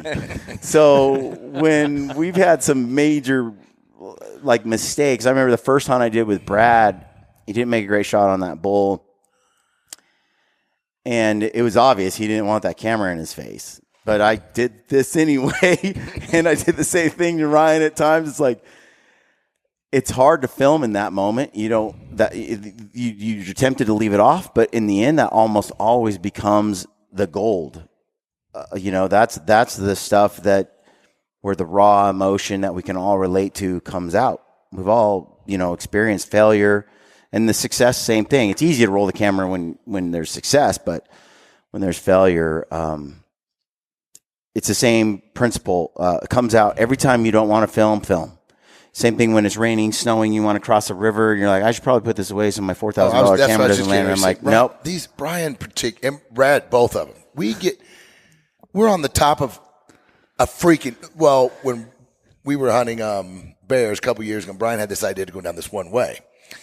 And it was, I'm looking off the edge and I'm like, holy shit. This is one slip and it's over. Camera's out. I'm like, what? I'm like, I got 2 trekking poles. I got my yaks. I got my spikes on. And he's filming this coming down. Most camera guys, they got 8,000, they're putting it away. We're hiking in bear hunt. It's snowing. Logs are slick as shit. River's raging. Ryan and I take our boots off, go across the river. He's crossing a log that is greased lightning downhill with his camera out. And I'm like, we filmed it with our phone because we were like, he's going in. He is totally going in. I haven't gone in yet. It's been he's willing to, I guess what I'm saying, I'm not trying to pump him up because I certainly don't want to do that. No. But he's willing to do that with a super expensive stuff. But when the end result comes out, It's good stuff. How many people comment about the bear hunts? Like, oh my God, the terrain you guys hunt. The terrain. We're probably not hunting that hard in a lot of dudes, but we're filming it. And most of those other dudes are putting their shit away so it doesn't get broke or whatever. So yeah, I appreciate that angle that you do on that. I was curious if you guys are trying to stalk in on an animal, if you've it's bedded down, you're moving towards it. At what distance do you start the sound become an issue? And if it was like a long travel to get there, what type of buffer zone are you giving to position yourself so the wind's in your favor? Boy, that's a tough one. I think everything dictates like how the terrain lays out, what the brush is like. Is it a noisy scrub that you got to get through to get to that overhang where you get the shot, or, I'm thinking about mule deer. And, every different Nevada mule deer, let me just pick that up. Nevada mule deer on a windy day can be some of the easiest hunting you'll ever do, because you've got something to kind of, take that noise away. On a calm day, it feels like mission impossible. It's never going to happen, but you can still do it. It's just, you got to be extra slow that day, and you got to make sure absolutely no noise is made when you're close, because mule deer don't tolerate anything in that country. But I don't know of any good answer to that, except for you just have to play it by whatever you're dealt and wherever that animal is bedded, But I'm always extremely cautious. And you hear Mark say I take this 18-mile roundabout, and that's always going to be my approach. So I would, take my shoes off if I'm doing a stalk that's required way ahead of time, and just take all the time in the world to make sure that I don't screw it up. I would say what defines Ryan, and pretty much probably all of us, especially at this point, is when we're doing a stalk like that, we don't hunt to failure, like at all costs. We're so cautious. Like Ryan, Brad and I, same thing. If we're doing a stalk, it's like, okay, we're going to do everything we can to get close, but not let them know we were ever there. We kind of like call it counting coup, like if we can get in there, okay, we didn't get a shot, and we backed out, but they never knew we were there, then we win. That's an effective stalk. We'll come back the next day. But the hunting to failure used to be my number one go-to tactic. Like push it until, boom, it blew up in my face and they got away. I'm going to cut through here instead of go 2 miles around. They blew out. I hunted to failure. I hunted to the point where I blew it up. I'm going to roll the dice all the way. It's now or never. I never do that now. Now it's always like, hey, if there's any remote chance I'm going to blow this up, I'm going to go this way. I'm going to go that way. And just by saying, okay, I'm going to do everything I can not to get caught, I make such a better stalk. Mm-hmm. Yeah, it's definitely situational. When you're stalking these deer, just like Ryan stated, when the wind's blowing, you can get away with a lot. When it's not blowing, you can't get away with as much. Just like Brian talked about, like taking it slow. So when you're just creeping in and you think you're moving slow enough, slow down. It's like you got to move slower yet. They catch movement, they hear noises, and the element of surprise is everything, like Brian said. Like not letting that deer know that you're hunting them. If you can keep the element of surprise, things will happen. It'll come together. So your brain will be telling you to hurry up and get to this spot. He's probably not here. Just check over the ledge. Your brain will play tricks with you. Just keep moving slow. It's like the hands of a clock. Like these animals are crafty and have great instincts. If you make any mistakes, if you move too quick, they catch you and the gig's up. So when you think you're moving slow enough, slow down. Yeah, I always feel like, that's my animal unless I screw it up. Like this is going to happen unless I screw it up. And I think the only way you really figure out what you can get away with, which is ultimately how it works, is just with experiences and not bats. I think I've hunted with Brad and with Ryan. I've hunted with a lot of other hunters as well over the years. I think Brad and Ryan are two of the sneakiest people I've ever watched. I've seen Brad like a ninja, like sneak right on top of animals before. And Brad's actually a lot faster than Ryan. He's sneaky and fast. It's pretty impressive. But stockisms on your feet, you know, just taking your time. I think I don't know. It's been fun I've learned a lot watching these other guys. But I used to, the first time I went hunting with Ryan, he came on this hunt with us to hunt coos deer in Arizona. David Brinker and I were up on this hill, and we see this giant Boone and Crockett whitetail. Ryan's been watching it all day, and I think he was probably just going to watch it, but Brinker and I were like, well, aren't you going to kill him? Like, what are you doing? What are you waiting for? You know, because in our mind, you don't watch a deer for 5 days before you go after you. There he is, go. And he's like, yeah. So he goes down the hill, and he gets to about 80 yards from this buck, and then he just sits down. And I'm like, David, does he not know where it's at? And we're hand signaling to Ryan, like, just go here, and you go there, and you'll be good. And he's just sitting there, like, annoyed. Probably, I don't know. And so we're just like, I don't understand. If he got into that riverbed and he walked up those rocks and he did this, he'd have this shot. And in our minds, we got it figured out. But not Ryan. He's just sitting there and he's just waiting and waiting and waiting. And then the sun starts to go down. Like, if he doesn't go, and then he sneaks back up the hill, and we're like, what happened? You couldn't find him? What's going on? He's like, he says something like, I got in as far as I could get confidently, and he just never made a mistake and came closer. And I'm like, but you could have snuck up there. He's like, no, probably not. It was so silent. The odds of me getting in bow range, how I wanted it, but while not getting caught, nope, probably not that good. So I decided to hang back. He's like, Brian, I got 21 days still to kill him. Something like that. He's like, if I have to stay here for 20 days, I'm going to stay here for 20. I was like, what? This is like a 6-day hunt. What?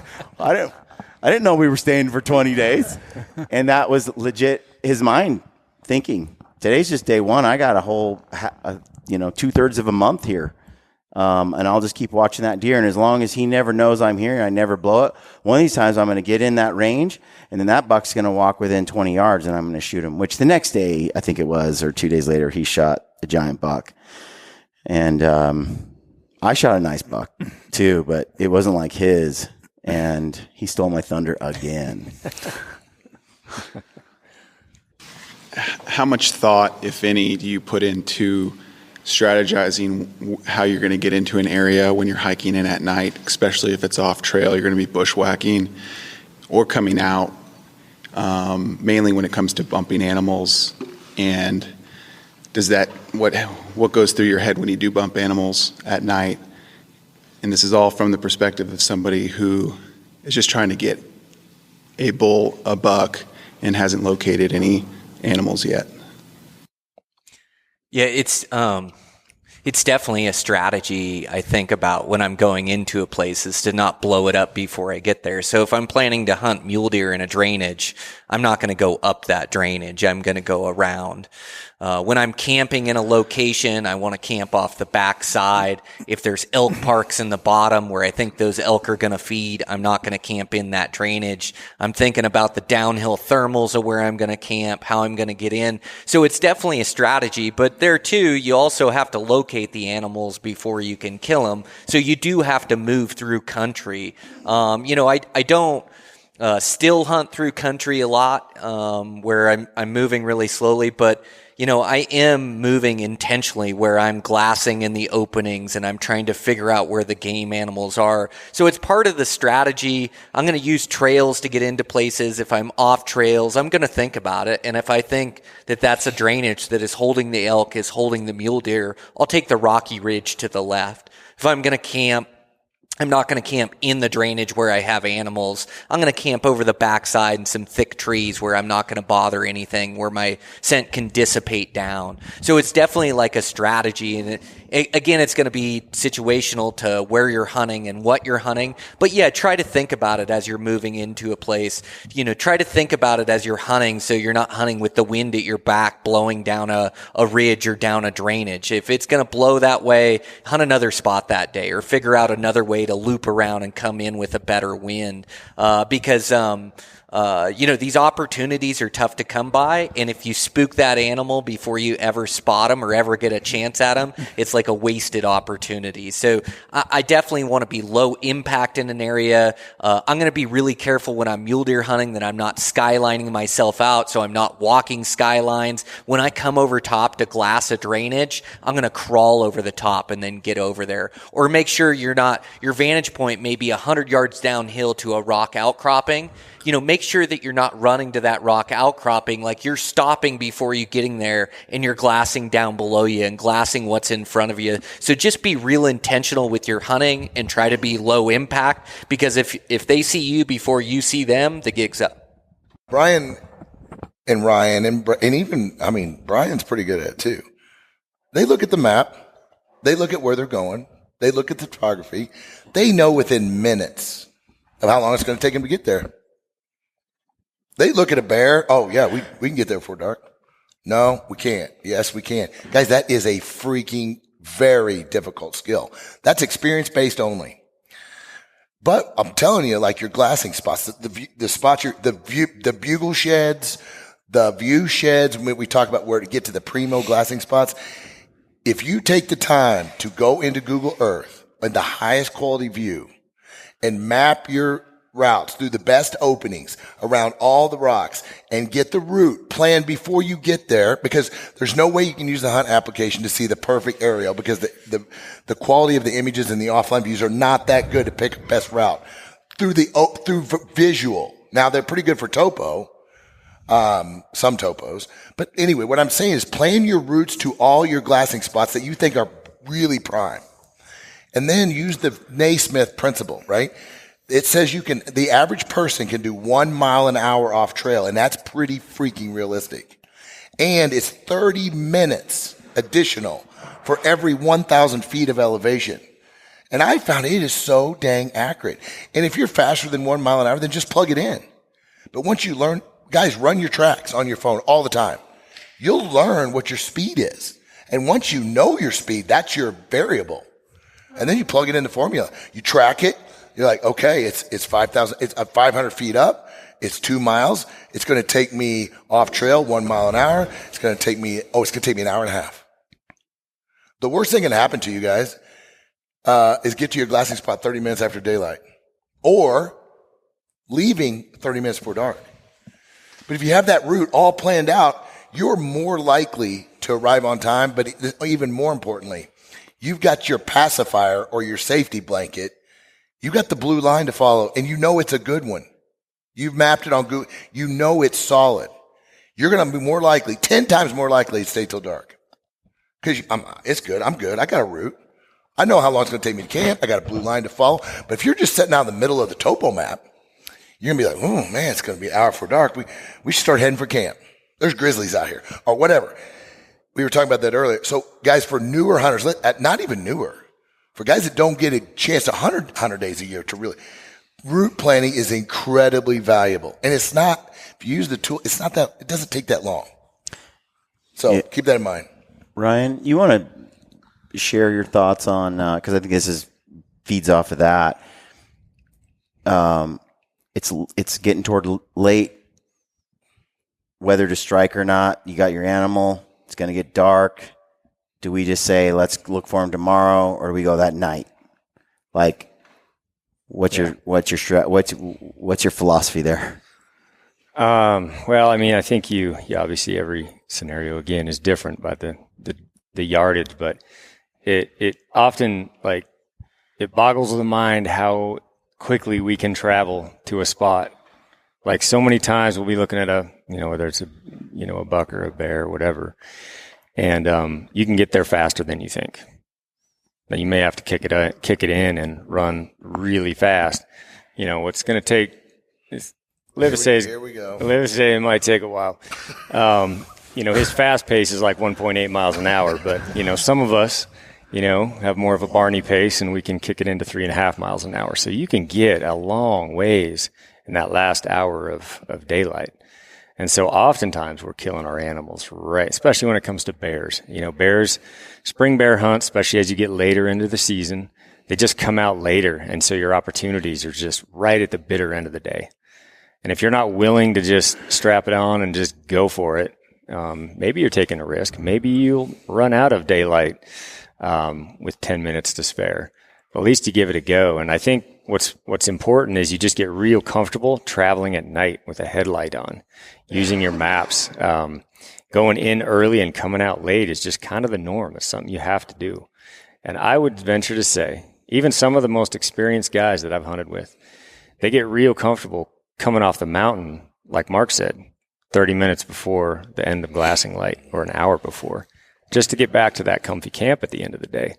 And that is your best time, especially if you're a mule deer guy. That is your golden hour to be stuck on that hill and seeing what you may be looking at going for the next day. Yeah, you don't have time that night, but it's just a look that you might get that's going to offer you a spot to go to next day and go for that buck. So I think you just got to get real comfortable traveling at night. Yeah, in Alaska, there's so many hunts I can think of where Ryan and I are like, well, we see him there now. We've got 35 minutes, and it's probably too dark. We probably won't get there in time, but let's do it. And we sprint, and we hustle. We know he's there now. And it's like, maybe he's there tomorrow, maybe he's not. But let's say we get there and we got there too late. What was the worst that could happen? We got some exercise and we have to hike back in the dark.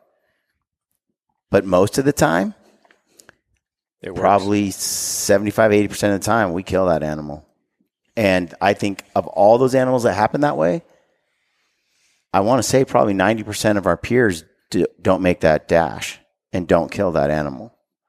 And that's a big success, especially some of the bears on bear hunt. The only bears we saw and killed were bears at that moment that were, you know, probably going to wander who knows where the next day, that late in May.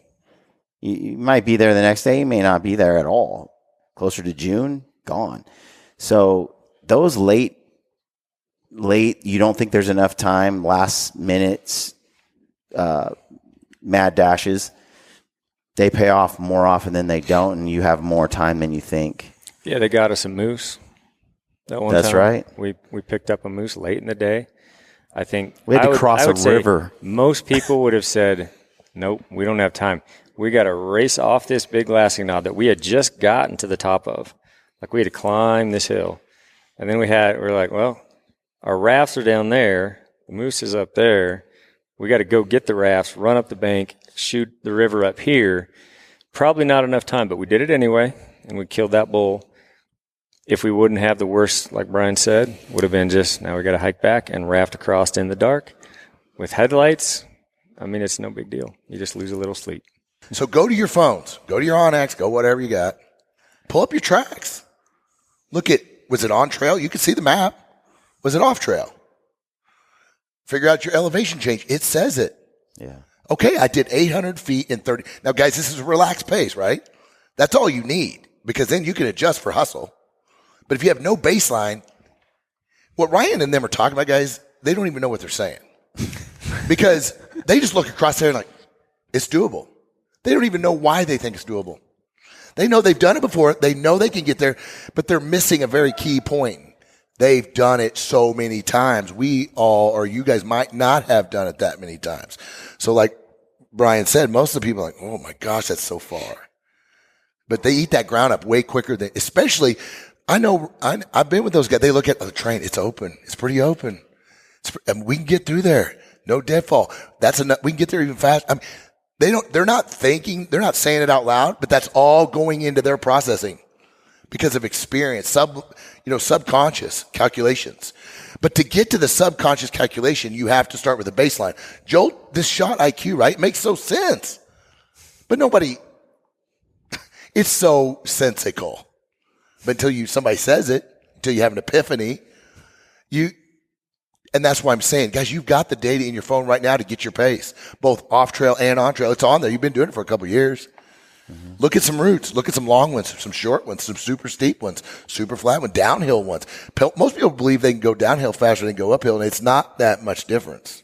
That's why in the Naismith principle, it's 30 minutes per 1,000 feet up or down. That just takes a little bit of prep, though. It's kind of like I can remember doing some CrossFit. I know what it feels like when I'm hitting that wall because I've gone to that pain cave so many times in a row. I know how long I can sustain a certain level of exertion because I've done it in a safe situation, in a box, in a gym. And I know what my physical capabilities are, how long I can redline at a certain level. I know how much it'll take for me to recover. Like, it's not scary because I've paid the dues off the mountain. So when I'm on the mountain, I just kind of know where I'm at and can just push it and do the thing. The same thing like, routing. Like, I kind of know because I've done it so many times what it feels like and how far it is. But I've done the calculations too because I don't like to do Ryan's pace. And so when he says it'll take us 5 hours to get there, it's like, well, yeah, your pace will make me feel like garbage. So you have to use your data. So I like to hike with Mark. Mark's more my space. I'm actually even faster than Brian in most cases, to be totally honest with you. Yeah, I like the llama pace. That's why. So the great thing about llamas is you always are like, hey, we got to slow down. The llamas are hurting a little bit. I got to let these llamas catch their breath. That's right. That's right. That's why I take Tux all the time, because he's like so out of shape and so freaking fat that he's going to save my ass like all the time. This is for Hillary specifically, and then all you guys. You got to get involved, Hillary. Okay. So what is it, not to get interpersonal with you and Ryan and everything like that, but I mean, he's gone all the time, right? So what is it as a wife or a spouse or whatever that we can do as hunters, knowing that we're going to be gone for 2 weeks, maybe 3 weeks or more or whatever, for our wives at home, to just get that settling feeling like, hey, everything's good at the house. I've taken care of the business, and now I'm going to go off and be able to enjoy my hunt and put myself through all these experiences and everything like that. That's super important to me, and I think I'm blessed with a wife who understands the passion that I have to go off and leave. But I've got friends, unfortunately, who I like to hunt with who haven't really established that at their house. So I'd like to get this information so I can lend it to them. I'm asking for a friend. Seriously, I am. That's a great question. Ryan's probably shaking in his boots right now. Great. Thanks, Justin. Yeah. We've talked about this a lot on our platform, I think that, and it's evolved really. I think that, first of all, age really, it changes with age. When I was 24, 25, married to Ryan, and he did the kind of stuff he would do now, I would not have been supportive. And I think that was because at that age, hormonally, you just have this thing like your husband needs to be home with you all the time, and you're sort of jealous of it. I don't even know, jealousy might be a strong word, but I really feel like when you're young, it's harder to navigate because unless the gal is a hunter and she hunts with you, I see a lot of men now, they've got hunting partners and they're partners, and that's really cool. But a lot of men don't. And so they're trying to navigate a job, wanting to go hunting and navigating the family, or even before they have children, navigating having a relationship with their partner and wife. And maybe she just doesn't understand. I think the biggest thing that men miss, and I just can say this based on almost 30 years with Ryan, you guys aren't great communicators. And unless you're gritty, then you over-communicate. But I grew up in a house full of women. He grew up with all sisters. So I will say that men, if you grew up in a family with a lot of women around, you understood how women work, right? And you learned probably probably did learn how to communicate better.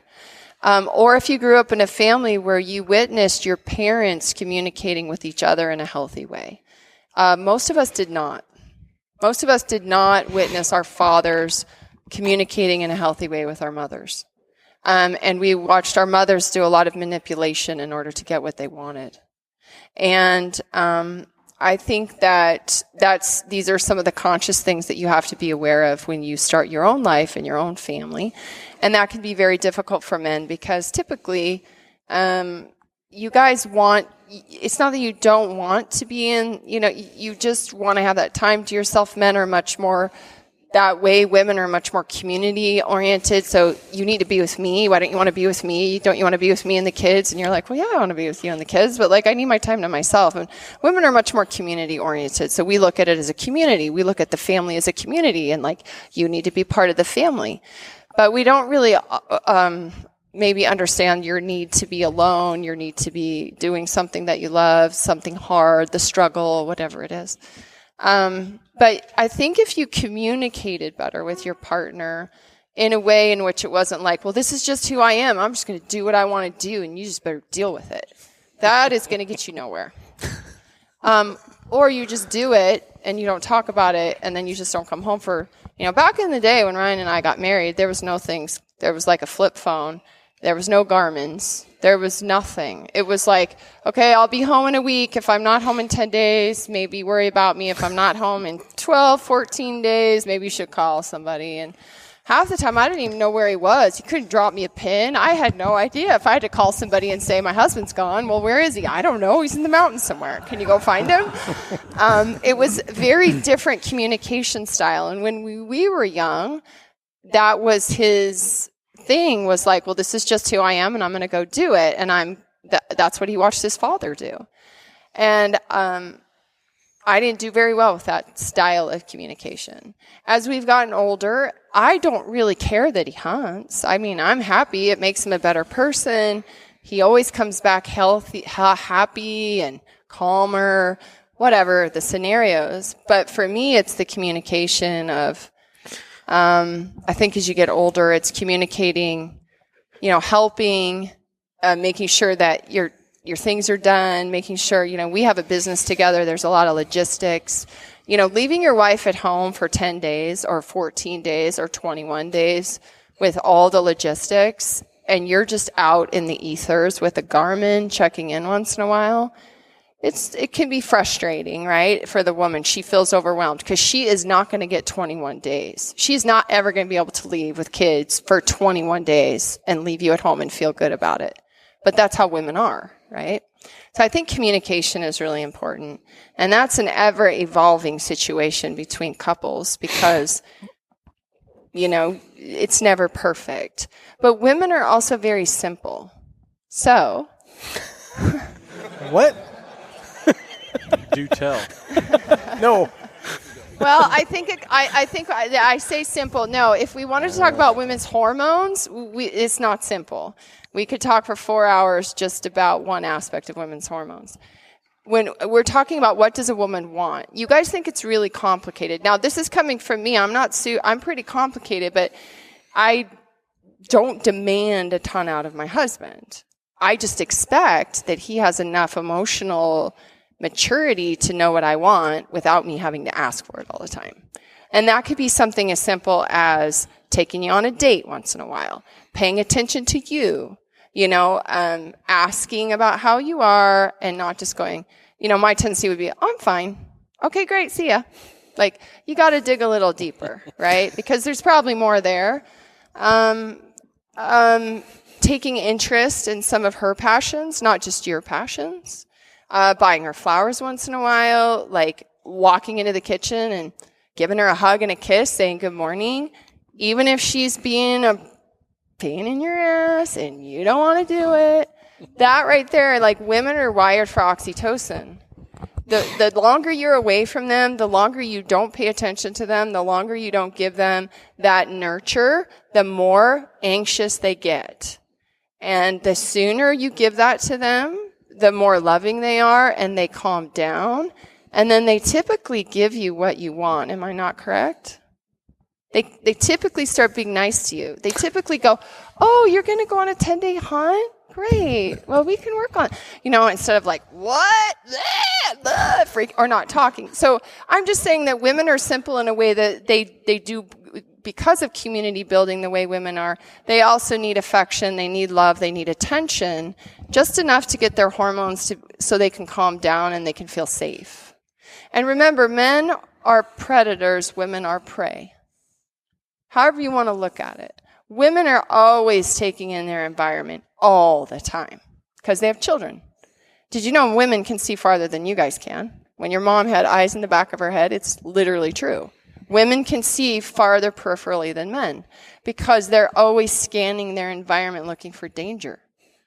You guys are not prey. You don't, unless you're walking through a military zone or you're a cop or you're not walking through your life going, am I in danger right now? Could I be in danger? Is something going to harm me? It's not even conscious anymore. Women just do that all the time, right? So we are always looking at our environment, and if we don't feel safe and we don't feel taken care of and we don't feel by the people in our environment, we get easily stressed out. So trying to calm your wife's stress down is probably the most important thing for you to do if you want to get what you want. And fighting her and not communicating with her and just trying to be the man that you're going to be, whether she likes it or not, that is going to be such a miserable life for you. Ask Ryan. Right? My wife's, that's a great question. I mean, we don't want to talk about it, but it's my wife. When I was guiding in the Bob, I'm making 2 trips a year, 10 days at a time. And she's like, just go for like 3 weeks. Like, where you're leaving twice, it's harder. The kids, I'm like, wow, that's awesome.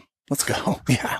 And of course, being gone for 3 weeks straight, it was a train wreck, but it was her idea. So it wasn't as big a train wreck, but man, doing the little things, like we've all had our buddies like get married like September 5th or something.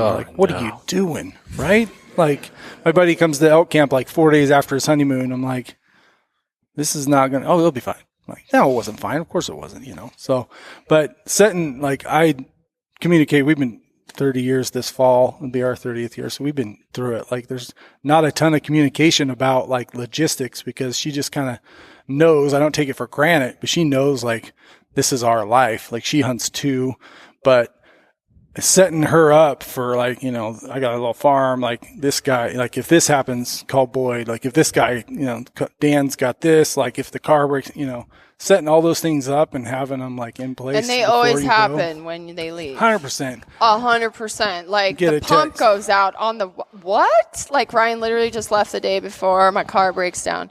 It is going to happen. It's not if, it's when. There's got to be backups. Yeah, there's smoke in the basement. I'm like, what do you smoke? Was that a problem? Yeah. Like call, So having those things set up ahead of time and obviously not, taking them for granted. Like I say, my wife kind of knows like, this is our world. This is our life. Like hunting isn't like something that's out of the ordinary for me, but it is for some people. Like, hey, I'm going from Michigan to Montana for 10. Like that's huge. I'm usually within 7-8 hours of home or something. Just depends on the trip. But, having all those things in place, call this person when this happens and having everything taken care of. So it is super hard. And these guys have a very different life though. I mean, I don't know what all of you do for a living, but this is their, I wouldn't say it's the job. It's Ryan's job now. Like we set our life up when we moved to Montana so that he could work our business and he could do this.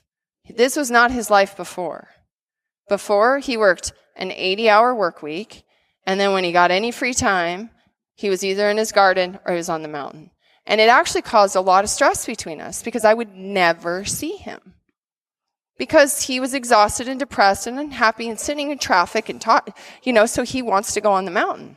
And that's probably what a lot of you guys want to do because your life isn't set up like these guys. This is what he does now. He's a much happier, outgoing person than he was 6 years ago. And it's because we worked hard to get to this place. But for 20 years of our marriage, he was doing what all you guys are doing. He was just trying to find some time to get out there, do what he loves. And he was really good at it, but he didn't have nearly the time he has now. So that's the other thing is like, you can't the expectation of like what these guys are doing, and when he says you need at least 10 days, that's the life he has now. So he can do that. But he spent 40 years working a job and taking the time he could get to get where he is now. And so that's, I think, the thing you guys also don't understand. You know, you don't necessarily see. You think it's always been like this. It was not like this. And it caused more problems with our marriage a lot of times because he was literally gone all the time. And that's where the partner gets totally overwhelmed. Now it's more logistics overwhelmed of like, you know, the kids got to go to this sports and this kind of thing. It becomes really hard on me to do it all the time. But it's the lifestyle that he's got is very different than what many of you might have. And if you wanted to have that lifestyle like Gritty has and Mark has and Ryan has and, you know, John, you can make that happen if you want to, but it might just not happen overnight. It happened for us at 46, 47 years old, you know? So, but I think that's a big difference. I hear a lot of this they talk about time, and I sit here thinking like, that's just not realistic for most of you guys, you know? So I thought this is the best question answered by women that deal with it. And since, you know, you all know, I'm like the model husband. And so I thought my wife would give you kind of how it's like to be, you know, with the model husband versus, Lampers. You just heard how bad he is. And now you get to hear how good I am. I love Amy's takes. Oh, yeah. Hey, folks, if you like the show and you want to support us, go check out the latest hats and shirts we've got on the Gritty shop. Just go to briancall.com, click shop, and you'll find the latest stuff. My favorite shirt right now is the Some Men Can, Some Men Can't barbell tee. We also have It's Just Work. We've got a couple other designs like the Gritty elk sunset tee, which I really like. We got sweatshirts, we got hats. Go over there, check it out, shop. We appreciate you. Thanks for tuning in. Now let's get back to the show. Well, I'll echo a lot of what Hillary said. Like our life is definitely set up now more for this. But for me, I wish, and I don't know how everybody's families are set up, but I wish more people knew or more people could experience what we kind of went through, because I saw hunting as a very healing thing for Mark and our marriage. Because, you all know, because you're dudes, that you need adventure. And if you don't, get it somewhere, you're going to find some challenge somewhere. And so in our marriage, some people, okay, I'm just saying, well, both of us, we didn't live the crystal clean life we live now. And anyway, to move to Montana, just like Ryan, he worked all the time before we came to Montana. And the kids were young, and it was very much we got to we got to do something here. Something's got to happen. And the only thing that moved the needle, because I'd been trying to get him to downsize, was we need to move somewhere where you can hunt. That was what moved the needle. And we moved, and he could hunt. And, we don't worship hunting. I don't anyway. But, it is the vehicle that God used to keep our marriage together, actually, versus apart. And so then when we came, we all have bows. We don't shoot as much together as we used to. But if I had any advice, I would say, if you can involve your family at all. I don't hunt, but sometimes I go out. It's been a little while. There's reasons for that, but I'll go out and go with him some. And I know Hillary does too, and the kids, as much as you can make that a family thing. And for women, every year I say I'm going to do this, and somehow the year slips by. Next year will be a better year. But, I don't hunt, but I can still shoot a bow or whatever, and at least kind of understand a little bit about what you guys love to do and why you love to do it. And it's actually really remarkable to me, like when we come to these, I can see how, I don't know the other guys at home, but I know this one at home, and I see the camaraderie, and I see the joy, and I see them like flourishing. Maybe they all flourish all the time, but I see that this lifestyle is what allows him to flourish. And as a wife, that's what I want. That's what I need. And since we came from such a rockiness, I'm like, well, I'll endure a lot for that to happen. So, and we're a tit for tat. I kind of like to be safe. That's what I like as a woman. He likes to take us to grizzly bear country, so there is if I really look at the bigger picture of when he's gone, it's made me stronger. It's made me very competent and all the things I can do. So I can look at it in a lot of ways of you're not here, you're not here, you're not here. But the reality is he does, when he is there, he works at home and he is there. So I'm just grateful for what it does bring. And I hope that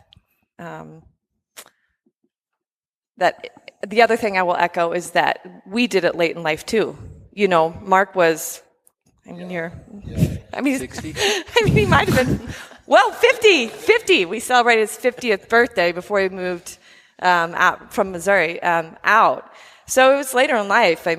So if it's something you want to do or you want to set up your life that way, we only have one life to live. So how can you work less so you can be with your family more? Or I don't know. These are things that you could ask if it's causing problems, or could your wife work less, or I don't know. Just all those things. Anyway, I don't know if that was helpful. Hopefully. How many of you guys have listened to that podcast? Anybody? Oh, so most of you guys have. I'm totally under the bus on that one. And you kind of forget the camera's on sometimes with Gritty. You just start chatting it up and you start saying things you shouldn't have ever said. But man, guys, I was a terrible husband. Terrible. Now we're getting and but her sacrifice, she thought it was a sacrifice moving to Montana, like leaving all the family, there's no way. Eli, what are the chances of you moving back to Missouri? 0, right? They're like, they got out here, they love, whatever, but it was for me. Only for me. I even picked the state. I love Colorado. I hunted 19 years of Colorado. We were willing to go to Colorado. I'm like, we can't go there. That state's gone down the freaking tank. It's as bad as Washington. Oregon, Colorado, top 3 worst states to be in. And I'm like, what about Montana? I've never drew an elk tag, never even been there. Well, you know me, I like new places, right? So that's how we end up in Montana. So I get asked this question all the time. How do I adjust my life to do what you do, right? I'm sure Ryan gets it. Guys, make it be that. Just make it be that. We get too comfortable in what we do. We get too comfortable with that W-2. The best advice I'm going to give you, get rid of that freaking W-2. I've only gotten one W-2 in my life. And I spent 25 years working for somebody else getting a W. You know what I mean by W-2, right? Somebody else is paying me. Safe, predictable, boring, slow, limiting. You don't have your time, they have your time. So my best advice, if you can do it and you have the fortitude to do it, and you have the capability of doing it, get rid of that freaking W-2 and start figuring ways to do things the way you want to do them. That's my advice on that. But anyway, great question. I'm sure I appreciate you guys. I'm going to just say thanks to everybody here. This is my 6th year here, I guess. Is this 6? Yep. It's been a crazy journey. And the only reason I'm still here is because I'm the only thing keeping you guys alive. I'm just going to be honest. From that first year when Brian Barney and Lampers went, one thing I learned right off the bat, never send Brian Barney and Lampers out to figure a course out. And he comes back, oh, Mark, I got this great course. We didn't know each other all that well then. I got this great course. Let me send it to you. I'm like, 18 miles at 6,000 feet elevation off trail. And that snowbank doesn't look that bad. I think we can get through that. I'm like, what, Lampers? So I talked them off the ledge, guys, to go to like 3,000 or 4,013, and that was a sacrifice. And we had several people in the hospital, but other than that, it was a great summit, and that's how it kicked off. They haven't gotten easy, but at least people aren't dying. And so that's the only reason I'm still here. Now, nobody's died yet, okay? Like, I'm just saying. So anyway, thank you guys. Thanks, Mark. Yeah, as you guys, hopefully you've gotten something out of this weekend. Ryan and I are here as resources for you. Ryan and Mark and Brian, like anybody here, Ryan's happy to give you his phone number. Like you can, we try to create a family with this. You don't ever have to come back. Maybe you got enough out of it. Maybe it wasn't what you were looking for. But each year, we try to mix it up a little bit. A lot of the education is the same for those of you who come every year.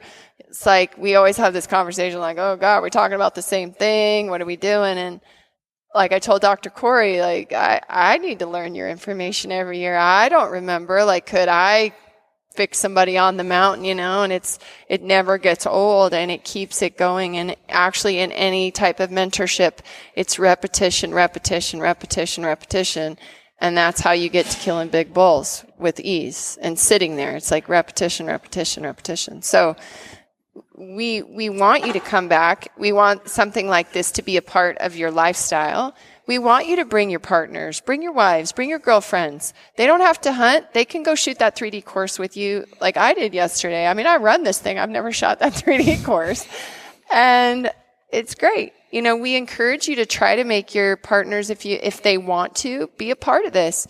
They don't have to hunt, but they can come here and they can see the quality of people that you are surrounding yourself with. That is what sold me on hunting. It was not hunting. It was Ryan becoming friends with Gritty, Ryan becoming friends with Mark. It was Train to Hunt. It was Joel Turner. It was these guys that I meet every single time, new guys. The quality of men that you are surrounded with right now is being lost in this culture. Okay? So the reason that we're all here and we're doing this is because we want you men to be surrounded by upstanding men so you have somebody to look up to, and elders who are here who can help you. There's a reason you get old. You get smarter. It's just the truth. You don't know everything, and if you stop learning, that's not a good thing. If you just stop deciding you're not going to learn anything anymore, like how boring is life going to get for you? Just going to retire? What happens when most people retire? They die, right? But I'm just saying, this is why we do this, and this is why we consider it this way. So, I think what Amy was saying, it's good for men to have a struggle. It's good for boys to understand, what your physical capacity is and what your bodies need to do. And bring your women here because they will see the quality of people that you want to be around, and they will be more attracted to this, and they will support you more. Guaranteed. So we encourage that as well. Thank okay? you. Thanks, guys. Thanks.